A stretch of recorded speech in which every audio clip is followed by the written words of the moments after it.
అద్భుత చైతన్యంతో ఈసారి ఇచ్చిన తీర్పును గౌరవిస్తూ వారికి ధన్యవాదాలు తెలపడానికి కడపలో మహానాడు పెట్టాలని నిర్ణయించాం.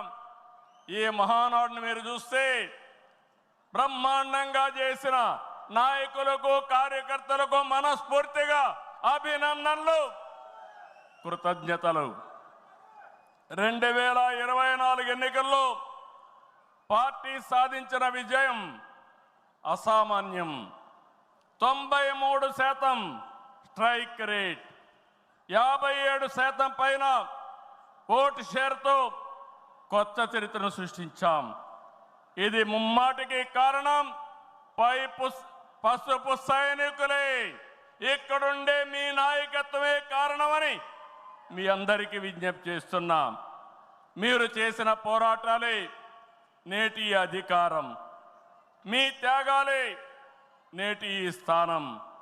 ఇది కాకుండా సమయానుకూలం మనం ఎప్పటికప్పుడు స్ట్రాటజీ కూడా ఆలోచించినప్పుడు జనసేన బీజేపీ పొత్తు పెట్టుకొని ఎన్డీఏ ఏర్పాటు చేసుకున్నాం. దానివల్ల కూడా ఈరోజు ఈ మహా విజయానికి దోహదం చేశాయని చెప్పి విజ్ఞప్తి చేస్తున్నా.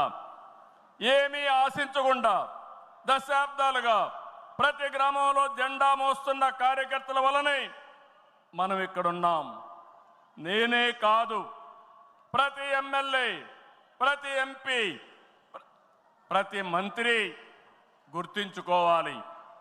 43 ఏళ్ల ప్రస్థానంలో దేశంలో ఏ పార్టీ ఎదుర్కొన్నటువంటి సంక్షోభాలు పార్టీ ఎదుర్కొన్నాం.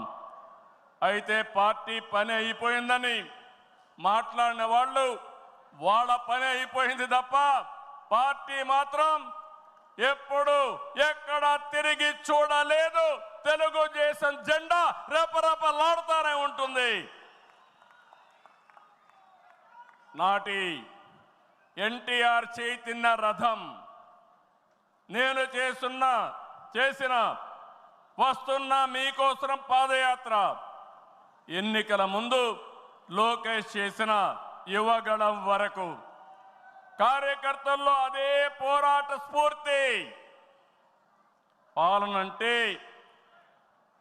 హత్య రాజకీయాలు, కక్ష సాధింపులు, వేధింపులు, తప్పుడు కేసులని మార్చేశారు గత ప్రభుత్వం.